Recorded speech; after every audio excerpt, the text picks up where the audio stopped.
Di demjimêr 645 xulekê êvarê de li bajarê Qamişlo taxa wista teqînekê rû da li nêzî çayxaneyekê û di encama wê de hejmarek ji welatiyên sivîl jiyana xwe ji dest dan û hên birîndar bûn.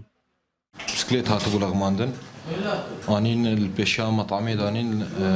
طبعا اول انسان سيفيل جي درن وي مطعمي جبو شخور المباراه بنارن د ويتشا جيتين بسكليتكي ملغم داتين ويدكي وتفجرينن دنجما تفجيري دجي حشت بريندار شيبون سي شهيد هنا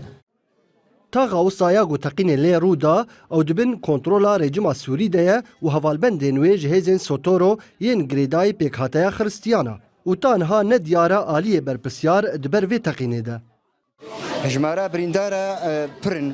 يعني هجمارة يعني بالضبط أنا عم نزعلن بس تشتاق هاي دستيمة حتى انها السياج أنا خوش دست دايا بريندار جي كي برين هناك جوا سفكر إنها جوا قران أنا هنا جيت نشتاقية أنا بحاجاتي عمليات أنا هنا جواب حاجاتي خوينينا كسي خوينيج مرة لازمن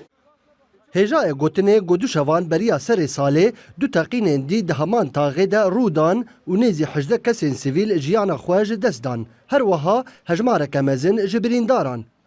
Nubar İsmaîl, NRT, Qamişlo.